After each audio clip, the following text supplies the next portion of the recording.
And it looks like Well, our you know. players already. As long as there's no more smoke alarms. Yeah, that did literally happen.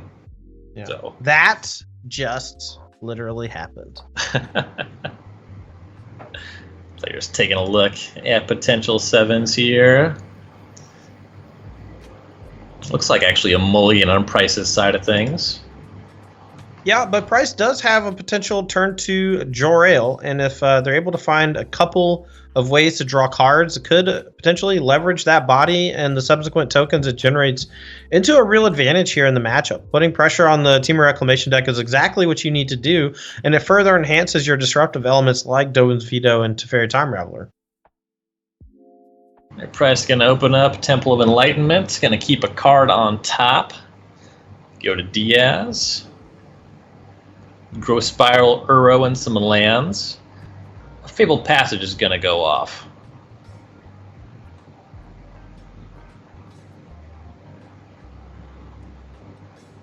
Forest or Island? What's this going to be? It's going to be Forest. Yeah, it needs a second green for the Euro later. But that beautiful John Avon artwork, that's originally from Unhinged. Yeah, I used to have a full set of that. Fan. My mono green Dungrove Elder deck from Pro Tour Hawaii 2011, 2012. Full set, 24 of them or whatever. Nice. All right, so Price is going to try to combine a Growth Spiral with Jor-El. That's going to eat a Mystical Dispute. So no cat just yet. I would like to maybe see a little bit of back and forth when it comes to Jor-El and Growth Spirals. I've seen a lot of people main phase their Growth Spiral to get the Jor-El trigger. What I would like to maybe see is like an attack first, maybe even put like a stop on your own end step and pass the turn, and then see if your opponent goes for a Growth Spiral, and when they do, cast yours in response. That way you don't get Growth Spiral disputed like I've seen multiple times this event so far.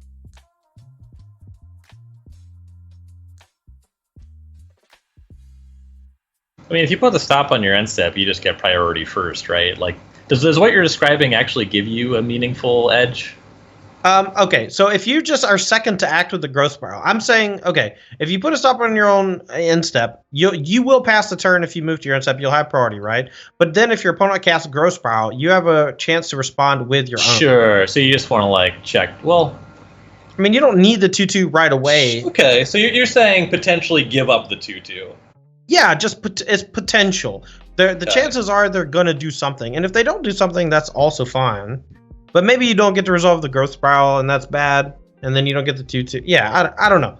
I would just like to see more play patterns that involve that type of decision, because I haven't gotten to see it yet. Sure. But I think with different people, resources in hand, you know, there's a question of how good do you think your opponent countering your Growth Spiral is? You know, a lot going on. Ooh, baby. Here's an attempt to Hydrate Crisis. It counters the trigger too, dude. Yeah, counter your spell, counter your trigger, bounce your Jor-El, draw a card. Yeah, that's pretty good. Blind Epiphany right there, folks. Cryptic Command could never. Counter, draw, bounce, and counter trigger. 4 abilities, and oh my Lanta. Nissa, who shakes the world. Nissa, who takes you down. There is the huge Planeswalker from War of the Spark. Let's wake up one of these forests. Yeah, a bang for 3 with the forest. Maybe a cycle of the trio, maybe playing it, unclear. Probably playing it thanks to the Growth Spiral and Expansion Explosion. But cycling it could give a little more fodder for the Euro, which may be pretty important. I actually kind of like playing the Mountain and then just cycling the Triumph end of turn. Not even playing the Growth Spiral yet. Forest connects, life total 17 all. The Mountain is played. Triumph is held. We go over to Nicholas Price. Has Jor-El. And here's Elspeth Conquers Death. Blech. Gonna see a Growth Spiral in response, though it can't draw into a any kind of counterspell that could be cast. No, but we did just find the actual nuts. Yeah, Wilderness Reclamation to pair with Explosion. Is that good? Yeah, well, that also with Conqueror's Death was quite the draw. But this Wilderness Reclamation was also quite the draw. One good draw deserves another. There's also a Cat chance token comes across. Yeah. Also a chance that the Euro from the graveyard this turn is also worth getting onto the battlefield. And then maybe just doing like an expansion explosion for like 4 or 5, something like that. There is Reclamation. An attack for 3 happen. You see some mana floating. Oh, just a big expansion explosion. I'll take it. Looks like around 8 is the ceiling. Yeah, it looks like 8. I'm not sure if this should go face or token, though. On one hand, a second expansion explosion could be lethal, but it's probably already going to be lethal. And it might be worthwhile to just take out the token so that there's nothing, like no wave to ride if like a Teferi Time Raveler or Nisu Shakes the World comes down. I think there's a real question of how much mana Diaz wanted to leave up for Mystical Dispute. 0, 1, or 3. Yep. Landed on 1. Even 4 was a potential option, right? Just so you could dispute and pay for your own dispute or something. Sure. Yeah, it's a brain for 7 and draw 7. Price to 7. Not bad. And another explosion in there. And a Sublime Epiphany. And a concession. Yeah, the concession makes a lot of sense. Is pretty dang good. Yeah, with that hand, just Jarrell and a couple lands. Obviously, if all of your things that say draw a card on them get countered, Jarrell's going to look a lot worse than it should. And overall, your draw is just going to be a lot worse than it should be. Player's going to sideboard here. Aaron Diaz up a game. Snuck into the top 8 at 6-2, the 8th seed. And interestingly, Nicholas Price actually the 7th seed. The very bottom of the top 8 bracket meeting in the finals. Yeah, I mean, both players have put on a clinic, though. I haven't seen much in the way of what I would consider like minor mistakes from either of these players so far. Games just look pretty cut and dry. It's a small thing, and you kind of need to track it over a large sampling for it to be meaningful, but it's generally a pretty good sign on the quality of gameplay when you see the lower seeds winning in the elimination rounds. Right. All right. Well, Diaz up a game here after a pretty explosive end to game number 1. And we're really seeing the strength of his version of Team of Reclamation against these Bant Ramp decks. You know, that Nisu Shakes the World created the 1/3/3, and that dealt so much damage over those few turns.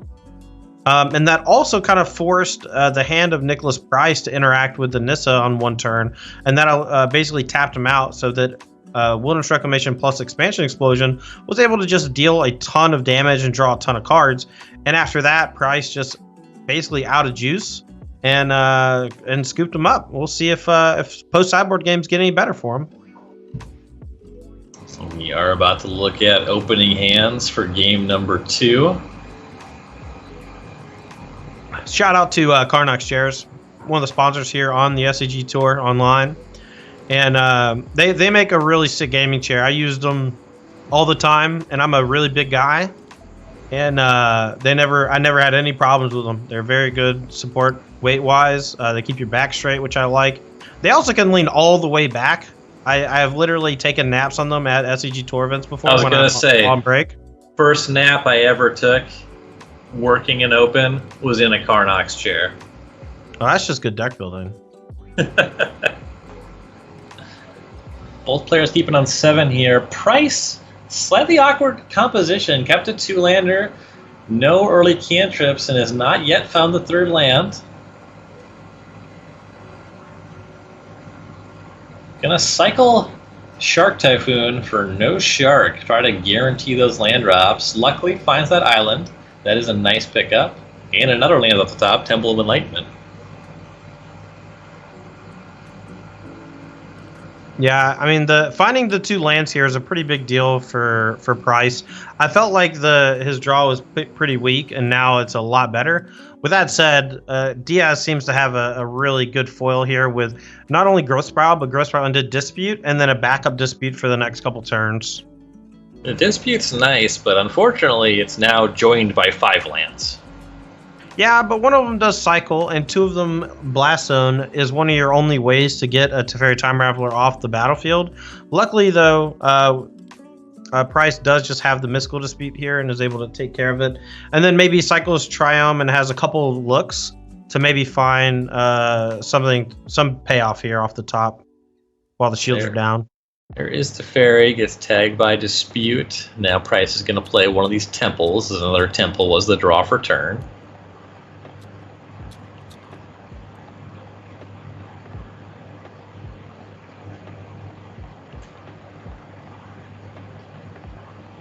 Diaz gonna cycle Ketria Triome in response, get that good F6 value, as old Magic Online players would say. Ooh, nice pickup in Wilderness Reclamation. We see a Scry with Temple of Abandon. Yeah, but nothing really to do with the mana just yet. Doesn't even have a Castle Vantress to really hammer home the mana advantage. But there's no reason not to cast it here. You want to get it down while there's no Dovin's Veto at the disposal. With that said, though, Price is going to get to untap against an opponent that has no pressure on him with a Dovin's Veto in hand, and I think that could just be good enough. The Veto is really strong, and Price does continue to find lands. There's still a few turns off of that Ogan. Can't necessarily get a great Hydroid Crisis just yet, but does scry a Nissa to the top.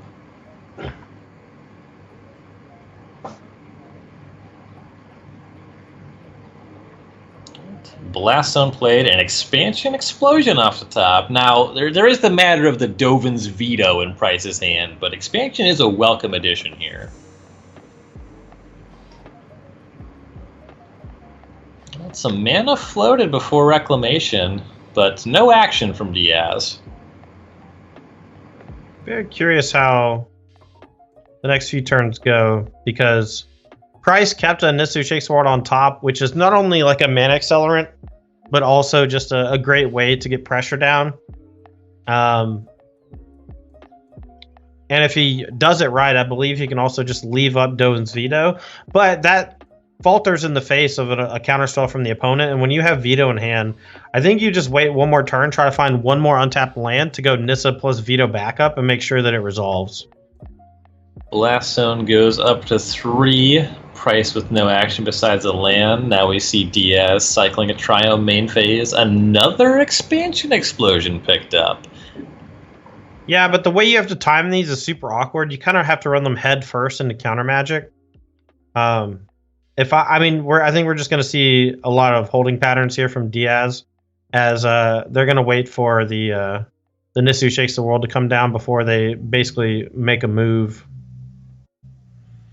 But I wouldn't be surprised to see one of these Blast Zones tick up to 5, and that be the clean answer to Nisu Shakes the World. It'll leave a 3/3 behind, which will apply pressure, and it will do some damage. Is there any argument for firing off Explosion on whichever land is made into a 3/3 here? I'd 100% do it, but that's just because I'm not a coward. No, this is a pretty important turn to basically force Price to have the right 2 answers on 2 turns, and with your own Wilderness Reclamation, you can churn up your Blast Zone on the next turn, so it's not even a big deal if this gets countered right now. But if they do go for the Veto, yeah, there's just a lot of moving pieces here and a lot of tough decisions for Aaron to work through here. This is a really tough spot, and this is like the most important turn in the game, basically. Definitely, and you see Diaz thought about lining up that expansion, now is looking at the Blast Zone. The Blast Zone is going to go up to 5.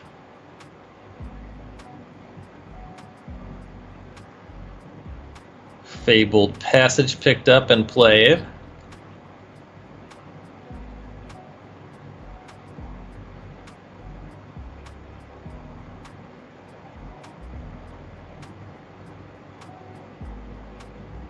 Diaz thinking about timing on this Blast Zone, thinking about charging the other one with the Reclamation mana. Alright, here goes the Blast Zone that's going to take down the Nissa.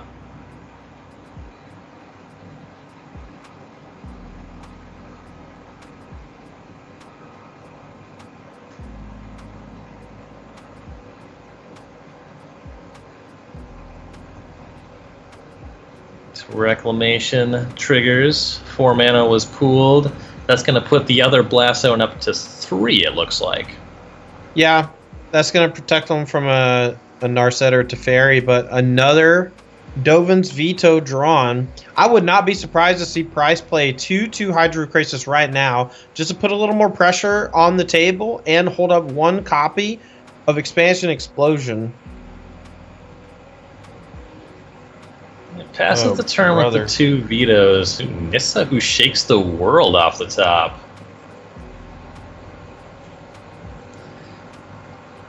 Would you call that a heater? I don't know what I call it. This game's been a heater, that's for damn sure. An attempt at Nissa. That's going to eat a veto. Can't expansion your way out of that one. Unfortunately, no. Now the question is, do you go for 1 medium-sized Expansion Explosion here, let that get countered, and then your next one next turn might be able to go for lethal depending on what is found? I wouldn't mind doing like a soft bait. Even if this gets countered, that's fine. But if it resolves, you're going to kill the Breeding Pool, and you're going to draw 6 cards. That's the floor. So Diaz is going to pass. Price will draw Shark Typhoon. Breeding Pool will attack. Diaz to 7.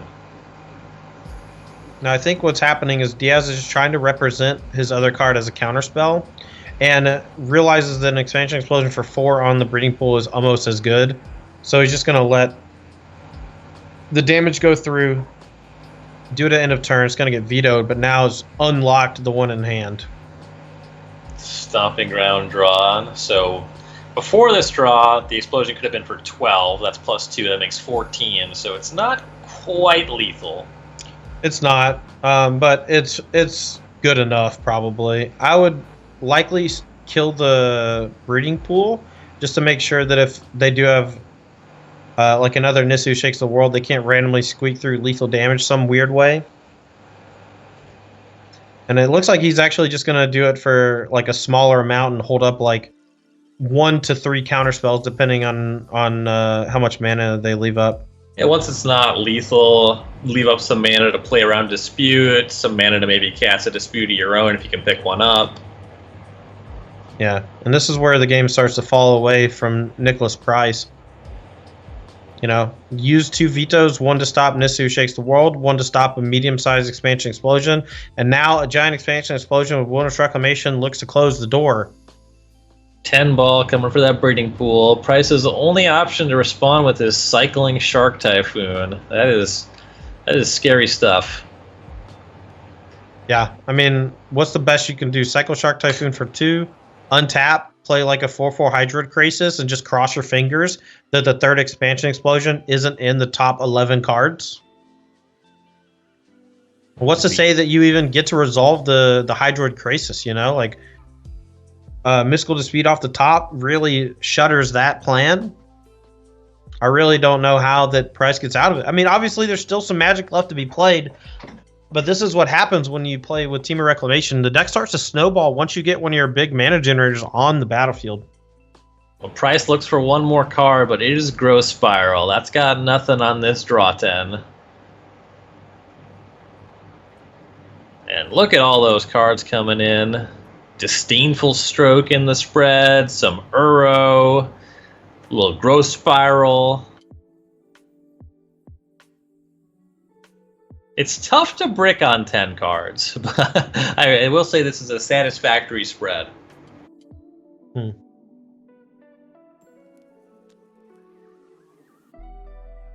interesting decision on what to discard here, actually.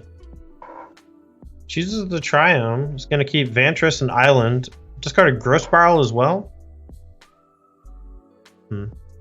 Has Dispute, Disdainful Stroke, though, so has a lot of lines covered here from things that could potentially kill him. Yes, down to 6 off that Shark hit. Price Shocks and Breeding Pool. It's mana source number 7. It's not Ugin mana. Can make some size Hydroid Crisis. It's going to be the full amount. And that could eat either Dispute or Disdainful Stroke. You see Diaz looking between those two options. Yeah, it's actually really tough. I like using the Dispute because, again, it is a lot worse now than it could be later on, right? Like it starts off pretty good and then just gets worse and worse as the game progresses. Right. And here, Diaz goes for that, and now Uro is where Diaz starts on their own turn, puts in a Castle Vantress. I think the added life from the Euro here should be enough to make sure that that they don't lose. Granted, something like that Ugin next turn could be problematic, but it's just going to get hit with a Disdainful Stroke if it is attempted, because there's, of course, only 7 lands on the battlefield for price right now, and next turn will be 8. Right. Dispute also looks Uro awkward. escapes Sublime Epiphany off the top. LOL. I gotta say, when that card is castable, looks pretty hard to beat. You're telling me. All right, well, nothing really to do with the extra mana, but I think that they're going to bluff it, or maybe just float some and put some counters on the Blast Zone. Maybe Let's activate a try. Castle Vantress, yeah. Scry it is.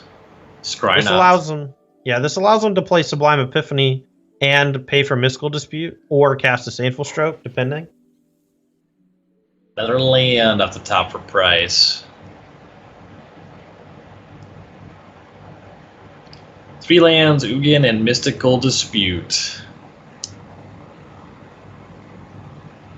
An attempt at Ugin. Sublime Epiphany. Ooh, 4 modes. Copy Llanowar Visionary? Oh, baby. I don't mean to There laugh. is the GG from Price But and Aaron what? Diaz. What the hell? Oh, what a tournament! We saw some really nice innovations from Diaz and the team recommendation deck. We saw a lot of work done by Joel Rail. We saw some real nice Sublime Epiphanies. That card, that's wild. You know, it remains to be seen. You know how much of these games are decided because the card's exactly Sublime Epiphany. One way or the other, though, it's been a lot of fun to watch. Yeah, I mean, I think that the big things, if let's say that those were Commence the Endgame, right? I don't think Commence the Endgame would have had remotely the same impact, but the difference is that Commence the Endgame can't be countered. And one of the reasons why a lot of the Team of Reclamation decks picked it up is because in the mirror match, it often devolves into how many negates you draw, how many interactive spells you draw to contain the mana, whether that's Ether Gust or